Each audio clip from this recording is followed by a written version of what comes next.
বাসগৃহ উচ্ছেদক লৈ এবাৰ সংখ্যালঘু সংকটত এবিএমছু গৰজি উঠিছে। আজাদ চৌধুৰী যদি বাংলাদেশী হয় তেনেহলে চৰকাৰে তাৰ উপযুক্ত প্ৰমাণ দিয়ক। কেৱল মাত্ৰ মুছলমান হোৱা বাবেই আজাদ চৌধুৰীৰ গাত বাংলাদেশীৰ লেবেল লগোৱা হৈছে আৰু চৰকাৰে আক্ৰোশমূলকভাৱে আজাদ চৌধুৰীৰ বাসগৃহ উচ্ছেদ কৰিছে। এনেদৰে এতিয়া আজাদ চৌধুৰীৰ বাসগৃহ উচ্ছেদক লৈ এবিএমছু গৰজি উঠা দেখিবলৈ পোৱা গৈছে। আজাদ চৌধুৰীৰ বাসগৃহ ভাঙি পেলোৱাটো চৰকাৰৰ আক্ৰোশমূলক নীতি। ন্যায়ালয়ৰ নিৰ্দেশনা অমান্য কৰি আজাদ চৌধুৰীৰ সম্পত্তি ভাঙি দিছে চৰকাৰে। নিৰ্বাচনৰ বাবে সাম্প্ৰদায়িক ৰাজনীতি কৰাৰ অনুশীলন কৰিছে এতিয়া চৰকাৰে। এনেদৰে এতিয়া চৰকাৰৰ বিৰুদ্ধে এবিএমছু গৰজি উঠিছে। মুছলমান হোৱা বাবে আজাদ চৌধুৰীৰ গাত লগোৱা হৈছে বাংলাদেশী লেবেল।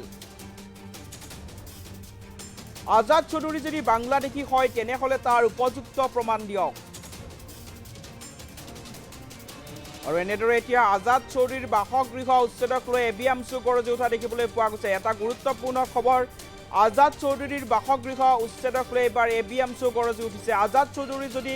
বাংলাদেশী হয় তেনেহলে তাৰ উপযুক্ত প্ৰমাণ দিয়ক। কিন্তু কেৱল মাত্ৰ মুছলমান হোৱা বাবে আজাদ চৌধুৰীৰ গাত বাংলাদেশীৰ লেবেল লগোৱা হৈছে বুলি এতিয়া চৰকাৰৰ বিৰুদ্ধে এক গুৰুত্বপূৰ্ণ অভিযোগ উত্থাপন কৰিছে এবিএমছুৱে। ন্যায়ালয়ৰ নিৰ্দেশনা অমান্য কৰি চৰকাৰে আজাদ চৌধুৰীৰ সম্পত্তি ভাঙি দিছে বা আজাদ চৌধুৰীৰ ঘৰত উচ্ছেদ চলাইছে বুলি এতিয়া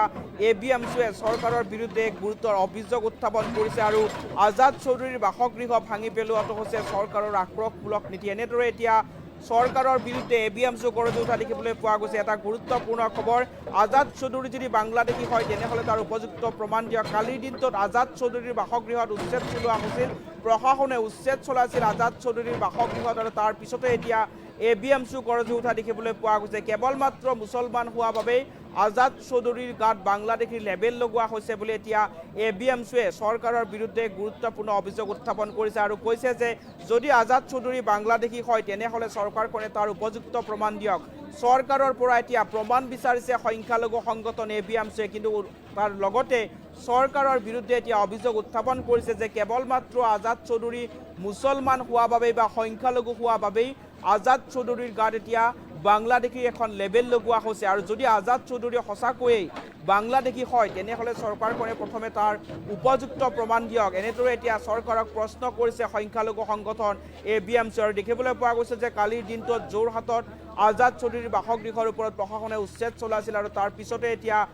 সংখ্যালঘু সংগঠনে চৰকাৰৰ বিৰুদ্ধে গুৰুত্বপূৰ্ণ অভিযোগ উত্থাপন কৰিছে আৰু মন্তব্য কৰিছে যে ন্যায়ালয়ৰ নিৰ্দেশনা অমান্য কৰি চৰকাৰে আজাদ চৌধুৰীৰ সম্পত্তি ভাঙি দিছে, আজাদ চৌধুৰীৰ বাসগৃহৰ ওপৰত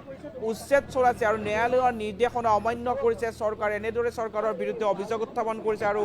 আজাদ চৌধুৰীৰ বাসগৃহ ভাঙি পেলোৱাটো চৰকাৰৰ আক্ৰোশমূলক নীতি বুলি এতিয়া সংখ্যালঘু সংগঠনে স্পষ্টীকৰণ দিছে। আৰু এনেদৰে এতিয়া আজাদ চৌধুৰীৰ বাসগৃহ উচ্ছেদক লৈ এবিএমছু গৰজি উঠা দেখিবলৈ পোৱা গৈছে আৰু চৰকাৰক প্ৰশ্ন কৰিছে যে আজাদ চৌধুৰী যদি সঁচাকৈয়ে বাংলাদেশী হয় তেনেহলে তাৰ উপযুক্ত প্ৰমাণ দিব লাগিব চৰকাৰে। আৰু কেৱল মাত্ৰ মুছলমান হোৱা বাবে আজাদ চৌধুৰীৰ গাত বাংলাদেশীৰ এখন লেবেল লগোৱা হৈছে বুলি এতিয়া চৰকাৰৰ বিৰুদ্ধে গুৰুত্বপূৰ্ণ অভিযোগ উত্থাপন কৰিছে সংখ্যালঘু সংগঠন এবিএমছুৱে। মন্তব্য আছে, মন্তব্য আগবঢ়োৱাৰ চেষ্টা কৰিম। হয়, আজি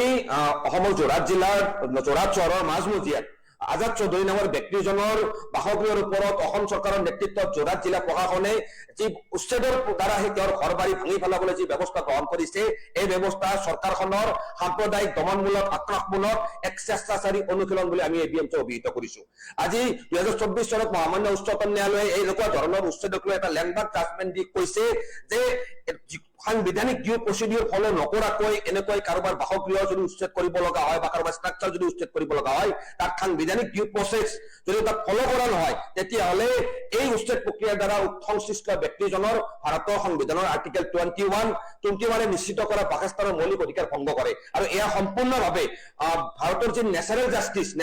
জাষ্টিছৰ এটা পৰিপন্থী এটা ব্যৱস্থা। কিন্তু আমি দেখিবলৈ পাইছো যে উক্ত জাজমেণ্টত কোৱা ধৰণে যে 15 দিনৰ আগতে নটিচ দিব লাগে, ব্যক্তিজনক উচ্ছেদৰ মুখামুখি হ'ব লগা ব্যক্তিজনক এটা আপিলৰ এটা অধিকাৰ আছে এই সমূহ নজ্জাত কৰি আজি আধা ঘণ্টাৰ ভিতৰত আজাদ চৌধুৰী বাসগৃহৰ ওপৰত বুলডোজাৰ চলাই দিয়া হৈছে ইয়াৰ দ্বাৰা আমি এটা কথা স্পষ্টকৈ ক'ব বিচাৰিছো যে চৰকাৰখনে এয়া 2026 চনৰ বিধানসভা নিৰ্বাচনৰ আগে সমগ্ৰ অসমতে সাম্প্ৰদায়িক নিৰীক্ষণৰ ৰাজনীতি আৰম্ভ কৰাৰ এটা অনুশীলন আৰম্ভ কৰিছে এই ব্যৱস্থাখিনি আৰম্ভ কৰিছে আজি আজাদ চৌধুৰীৰ বাসগৃহ ভাঙি দিয়া হৈছে আৰু তেওঁক লগোৱা হৈছে বাংলাদেশী লেভেল আমি চ্যালেঞ্জ কৰিছো এই দল সংগঠনসমূহ যে দল সংগঠনসমূহে আজি কেইবাটাও দিন ধৰি যোৰহাট নগৰৰ বা চোৰাটত প্ৰতিবাদ কৰি কৈছে যে আজাদ চৌধুৰী নামৰ ব্যক্তিজন বাংলাদেশী মানুহ যদি আজাদ চৌধুৰীয়ে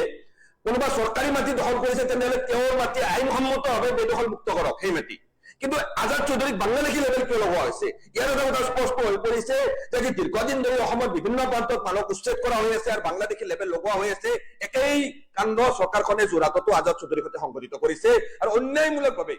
অন্যায়মূলকভাৱে আজি আজাদ চৌধুৰীৰ বাসগৃহৰ ওপৰত চৰকাৰখনে বুলডোজাৰ চলাইছে এয়া সম্পূৰ্ণভাৱে অসাংবিধানিক অগণতান্ত্ৰিক আৰু আইনৰ শাসনৰ পৰিপন্থী এক ব্যৱস্থা আমি সমগ্ৰ অসমৰ গণতন্ত্ৰত বিশ্বাসী ৰাজ্যক এই ক্ষেত্ৰত মাৰ বান্ধি গণতান্ত্ৰিকভাৱে আজাদ চৌধুৰীৰ বিৰুদ্ধে হোৱা অন্যায়ৰ বিৰুদ্ধে ওলাই আহিবলৈ আহ্বান জনাইছো আৰু আমি এবিএমছো আজাদ চৌধুৰীৰ বিৰুদ্ধে চৰকাৰখনে সংগঠিত কৰা এই অন্যায়ৰ ক্ষেত্ৰত আমি আজাদ চৌধুৰীৰ কাষত শক্তিশালীভাৱে থিয় দিছো আমি সেইসমূহ দল সংগঠন যিসমূহ চৰকাৰৰ মদতপুষ্ট দল সংগঠনকো আমি চ্যালেঞ্জ কৰিছো আমি প্ৰত্যাহ্বান জনাইছো যে আজাদ চৌধুৰী যদি বাংলাদেশী হয় তেনেহলে আপোনালোকে এসপ্তাহৰ ভিতৰত 24 ঘণ্টাৰ ভিতৰত যদি পাৰে আপোনালোকে প্ৰমাণ কৰি দিয়ক আপোনালোক আমি এটা সপ্তাহ সময় দিছো আপোনালোকে প্ৰমাণ কৰি দিয়ক যদে মদে মানুহক একমাত্ৰ মুছলমান আইডেন্টিটিৰ বাবে বাংলাদেশী যি আপোনালোকে সজাব বিচাৰিছে এই ব্যৱস্থা বন্ধ কৰক আৰু ইয়াৰ দ্বাৰা আমি এটা কথা স্পষ্টকৈ বুজাব বিচাৰিছো যে আজি আজাদ চৌধুৰীৰ লগত অন্যায় হৈছে কালি অসমৰ যিকোনো গণতন্ত্ৰত বিশ্বাসী ব্যক্তিৰ বিৰুদ্ধে অন্যায় হ'ব যিসকল ব্যক্তিয়ে চৰকাৰৰ এই স্বেচ্ছাচাৰী ব্যৱস্থাৰ সন্মুখত মূৰ দোৱা নাই সেইসকল ব্যক্তিৰ বিৰুদ্ধেও চৰকাৰে এনেকুৱা ধৰণৰ আক্ৰমণমূলক ব্যৱস্থা গ্ৰহণ কৰিব এয়া সংবিধানৰ প্ৰতি ভাবুকি আহিছে দেশৰ আইনৰ শাসন ব্যৱস্থাৰ প্ৰতি ভাবুকি আহিছে আৰু এই সময়ত আমি আটাই জংগীতকৈ জংগী গণতান্ত্ৰিক প্ৰতিবাদী কাৰ্যসূচী বা প্ৰতিবাদৰ বাবে ওলাই অহা সময় এই সময়তো যদি আমি সংবিধান ৰক্ষাৰ এই যুঁজত আমি অৱতীৰ্ণ নহওঁ তেনেহলে আজাদ চৌধুৰীৰ দৰে কালি আৰু কোনোবা ব্যক্তি এই চৰকাৰৰ অন্যায়ৰ বলি হ'ব লাগিব আজাদ চৌধুৰীৰ বাসগৃহত যি বুলডোজাৰ চলাইছে এই ব্যৱস্থা বন্ধ হ'ব লাগে আৰু আজাদ চৌধুৰীক যিখিনি ডিও আইনী প্ৰচেছ আছে সেইখিনি ব্যৱস্থা তেখেতক গ্ৰহণ কৰাৰ ক্ষেত্ৰত যিখিনি তেখেতৰ অধিকাৰ আছে সেই অধিকাৰ প্ৰতিপন্ন কৰিবলৈ চৰকাৰে তেখেতক সুযোগ দিবলৈ আমি এবিএমচি দাবী জনাইছো হয় আজি অসমৰ যোৰহাট জিলাৰ যোৰহাট চহৰৰ মাজমজিয়াত আজাদ চৌধুৰী নামৰ ব্যক্তিজনৰ বাসগৃহৰ ওপৰত অসম চৰকাৰৰ নেতৃত্বত যোৰহাট জিলা প্ৰশাসনে যি উচ্ছেদৰ দ্বাৰা তেওঁৰ ঘৰ বাৰী ভাঙি পেলাবলৈ যি ব্যৱস্থা গ্ৰহণ কৰিছে এই ব্যৱস্থা চৰকাৰখনৰ সাম্প্ৰদায়িক দমনমূলক আক্ৰমণক এক স্বেচ্ছাচাৰী অনুশীলন বুলি আমি এবিএমচি অভিহিত কৰিছো আজি 2024 চনত মহামান্য উচ্চতম ন্যায়ালয়ে এনেকুৱা ধৰণৰ উচ্ছেদক লৈ এটা লেণ্ডমাৰ্ক জাজমেণ্ট দি কৈছে যে সাংবিধানিক ডিউ প্ৰচিডিউৰ ফলো নকৰাকৈ এনেকৈ কাৰোবাৰ বাসগৃহ যদি উচ্ছেদ কৰিব লগা হয় বা কাৰোবাৰ ষ্ট্ৰাকচাৰ যদি উচ্ছেদ কৰিব লগা হয় তাত সাংবিধানিক ডিউ প্ৰচেছ যদি তাত ফলো কৰা নহয় তেতিয়াহ'লে এই উচ্ছেদ প্ৰক্ৰিয়াৰ দ্বাৰা সংশ্লিষ্ট ব্যক্তিজনৰ ভাৰতৰ সংবিধানৰ আৰ্টিকেল 21 নিশ্চিত কৰা বাসস্থানৰ মৌলিক অধিকাৰ ভংগ কৰে আৰু এয়া সম্পূৰ্ণভাৱে ভাৰতৰ যি নেচাৰেল জাষ্টিছৰ এটা পৰিপন্থী এটা ব্যৱস্থা কিন্তু আমি দেখিবলৈ পাইছো যে উক্ত জাজমেণ্টত কোৱা ধৰণে যে 15 দিনৰ আগতে নটিচ দিব লাগে ব্যক্তিজনক উচ্ছেদৰ মুখামুখি হ'ব লগা ব্যক্তিজনক এটা আপিলৰ এটা অধিকাৰ আছে এই সমূহ নজ্জাত কৰি আজি আধা ঘণ্টাৰ ভিতৰত আজাদ চৌধুৰী বাসগৃহৰ ওপৰত বুলডোজাৰ চলাই দিয়া হৈছে ইয়াৰ দ্বাৰা আমি এটা কথা স্পষ্টকৈ ক'ব বিচাৰিছো যে চৰকাৰখনে এয়া 2026 চনৰ বিধানসভা নিৰ্বাচনৰ আগে সমগ্ৰ অসমতে সাম্প্ৰদায়িক নিৰীক্ষণৰ ৰাজনীতি আৰম্ভ কৰাৰ এটা অনুশীলন আৰম্ভ কৰিছে এই ব্যৱস্থাখিনি আৰম্ভ কৰিছে আজি আজাদ চৌধুৰীক বাসগৃহ ভাঙি দিয়া হৈছে আৰু তেওঁক লগোৱা হৈছে বাংলাদেশী লেভেল আমি চ্যালেঞ্জ কৰিছো সেই দল সংগঠনসমূহ যি দল সংগঠনসমূহে আজি কেইবাটাও দিন ধৰি যোৰহাট নগৰৰ বা চোৰাটত প্ৰতিবাদ কৰি কৈছে যে আজাদ চৌধুৰী নামৰ ব্যক্তিজন বাংলাদেশী মানুহ যদি আজাদ চৌধুৰীয়ে কোনোবা চৰকাৰী মাটি দখল কৰিছে তেনেহলে তেওঁৰ মাটি আইনসন্মতভাৱে বেদখল মুক্ত কৰক সেই মাটি কিন্তু আজাদ চৌধুৰীক বাংলাদেশী লেভেল কিয় লগোৱা হৈছে ইয়াৰ এটা কথা স্পষ্ট হৈ পৰিছে যে দীৰ্ঘদিন ধৰি অসমৰ বিভিন্ন প্ৰান্তত মানুহক উচ্ছেদ কৰা হৈ আছে আৰু বাংলাদেশী লেভেল লগোৱা হৈ আছে একেই কাণ্ড চৰকাৰখনে যোৰহাটতো আজাদ চৌধুৰীৰ সৈতে সংঘটিত কৰিছে আৰু অন্যায়মূলকভাৱে আজি আজাদ চৌধুৰীৰ বাসগৃহৰ ওপৰত চৰকাৰখনে বুলডোজাৰ চলাইছে এয়া সম্পূৰ্ণভাৱে অসাংবিধানিক অগণতান্ত্ৰিক আৰু আইনৰ শাসনৰ পৰিপন্থী এক ব্যৱস্থা আমি সমগ্ৰ অসমৰ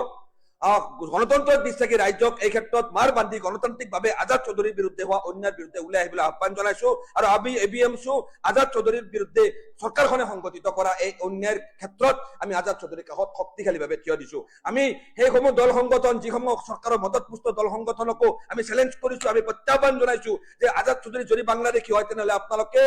এসপ্তাহৰ ভিতৰত 24 ঘণ্টাৰ ভিতৰত যদি পাৰে আপোনালোকে প্ৰমাণ কৰি দিয়ক আপোনালোকে আমি এটা সপ্তাহ সময় দিছো আপোনালোকে প্ৰমাণ কৰি দিয়ক যদে মদে মানুহক একমাত্ৰ মুছলমান আইডেন্টিটিৰ বাবে বাংলাদেশী যি আপোনালোকে সজাব বিচাৰিছে এই ব্যৱস্থা বন্ধ কৰক আৰু ইয়াৰ দ্বাৰা আমি এটা কথা স্পষ্টকৈ বুজাব বিচাৰিছো যে আজি আজাদ চৌধুৰীৰ লগত অন্যায় হৈছে কালি অসমৰ যিকোনো গণতন্ত্ৰত বিশ্বাসী ব্যক্তিৰ বিৰুদ্ধে অন্যায় হ'ব যিসকল ব্যক্তিয়ে চৰকাৰৰ এই স্বেচ্ছাচাৰী ব্যৱস্থাৰ সন্মুখত মূৰ দোৱা নাই সেইসকল ব্যক্তিৰ বিৰুদ্ধেও চৰকাৰে এনেকুৱা ধৰণৰ আক্ৰমণমূলক ব্যৱস্থা গ্ৰহণ কৰিব এয়া সংবিধানৰ প্ৰতি ভাবুকি আহিছে দেশৰ আইনৰ শাসন ব্যৱস্থাৰ প্ৰতি ভাবুকি আহিছে আৰু এই সময়ত আমি আটাই জংগীতকৈ জংগী গণতান্ত্ৰিক প্ৰতিবাদী কাৰ্যসূচী বা প্ৰতিবাদৰ বাবে ওলাই অহা সময় এই সময়তো যদি আমি সংবিধান ৰক্ষাৰ এই যুঁজত আমি অৱতীৰ্ণ নহওঁ তেনেহলে আজাদ চৌধুৰীৰ দৰে কালি আৰু কোনোবা ব্যক্তি এই চৰকাৰৰ অন্যায়ৰ বলি হ'ব লাগিব আজাদ চৌধুৰীৰ বাসগৃহত যি বুলডোজাৰ চলাইছে এই ব্যৱস্থা বন্ধ হ'ব লাগে আৰু আজাদ চৌধুৰীক যিখিনি ডিও আইনী প্ৰচেছ আছে সেইখিনি ব্যৱস্থা তেখেতক গ্ৰহণ কৰাৰ ক্ষেত্ৰত যিখিনি তেখেতৰ অধিকাৰ আছে এই অধিকাৰ প্ৰতিপালন কৰিবলৈ চৰকাৰে তেখেতক সুযোগ দিবলৈ